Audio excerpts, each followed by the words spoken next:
Hi everyone, Jacqueline here. So today we're going to talk about bearded irises.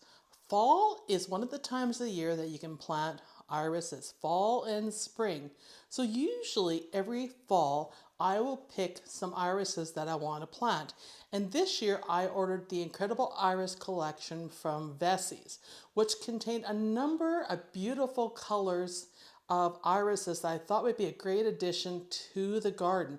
And I want to share with you what I purchased, and then we're going to plant them today. So the first thing I want to mention is that bearded irises are good for zones 3 to 8. They make for a great cut flower, for arrangements, for vases, and they're overall just a stately flower that in this case is very fragrant. These are all fragrant irises. I want to state though, these are not rebloomers. These are your standard bearded irises, but they're in a variety of beautiful colors. So let's go over those and then we will plant them. So the first one is Air of Mystery. And I'll post pictures as we go along so you can see how beautiful these are. I think each one is unique. You might find some in this group of 12 that you would like to add to your garden, possibly in the spring. Some of these will probably be available both spring and fall. So Air of Mystery, and I'm probably pronouncing this right because my French is not the great, Coupe de Soleil, Chinook Winds, which is gorgeous, I Pink I Can Iris, and some of these, most of these are going to be late bloomers as well, late spring, early summer, Tempting Fate, Titan's Glory, which is a deep, deep purple, Dame de Coeur Iris, Black Suited Iris, another almost black. This one would be darker than the Titan. Silken Trim Iris, Vested Interest Iris, gorgeous. That will bring some color to your garden. Rings True, and then Red Dirt Road Iris. And I'll put up a picture of the entire collection together so you can see how diverse the color scheme is in this grouping of iris and how gorgeous they are. When you get these irises from Veseys, what they recommend you do first of all is open the bag if you aren't going to plant them right away. If you're going to plant them right away, you soak them in a container of water. They recommend for about an hour, and then you put them in the ground. Let me show you what I mean by this. So you can label these before you put them in the ground if you want to know what's what, because they're all different colors in this mix that I purchased. Or if you're like me, you don't really care because you're just happy to have a mix of them, then you can put them in a tray like this and just soak them all for about an hour and get the roots wet. So you can see here in the tray that there's water, and I'm just letting them absorb and then just turn them and let the roots get some more water on them.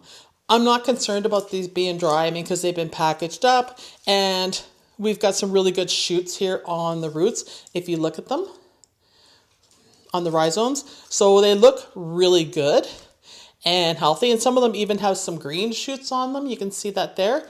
So we just get these ready and then we will put them in the ground. And what I'm going to do is I'm going to put them in an area where the soil is workable. Because it's November. I'm a little behind getting these in. I've had these probably for 3 weeks. So now I'm just going to get them in the ground. So I'll put them in an area where I can dig them in, and then I can move them to their forever home in the spring, because I really bought these to go on the path, which I have not had time to get to develop. So they'll be moving there next year in the spring, which should be just fine. And you can see some of them are a little drier than others here. But once again, we got some really nice shoots coming off that rhizome, and I think they look pretty decent. And I've ordered these before from Veseys, never had an issue. They have really good quality plants and roots. And so, yeah, I have no problem put these in now, and I'm sure they'll be just fine. So here we are, we're outside. I'm going to put them in this bed here because it is the easiest bed to probably work in. I think the soil's still soft. We're about to find out because I haven't planted anything in the cold for a while, but it looks workable to me. And we're going to run them in here, and then it's easy for me to move them in the spring. So you can see I'm just going to run them all along the edge. That's where the petunias were, and I've removed them. And I usually, well, I'm probably going to continue to use this space for annuals just to give the bed a big, bold shot of color. So here they are. I've drained the water out and they're ready to go. So I'm just going to go ahead and I'm going to use my trusty triangle hoe, and I'm going to make holes here. Now, we don't want to cover them completely because they are irises. So I'm just going to cover them probably up to around this area just to get these roots in the soil, and that should do it. So we have 12 here. So I'm going to put 12 holes in here and plant them all up. And then that's something I can check off my bucket list for fall activities that I still need to get done.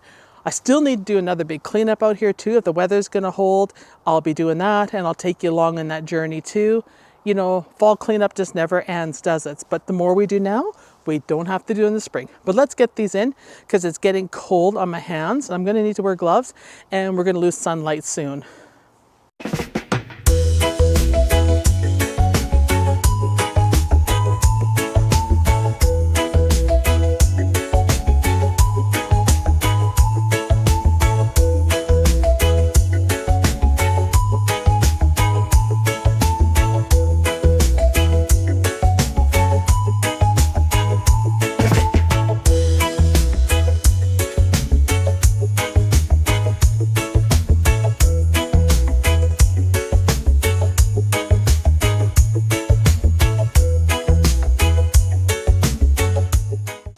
All right, they are all planted. Such an easy job. I love planting irises. They are the easiest perennial to plant, and they reward you with beautiful bouquet quality irises. So I hope you enjoyed it, and I'll see you in the next one because we're going to be shooting a lot more video as I clean things up. As long as the weather stays nice, we will be out here in the garden getting stuff done.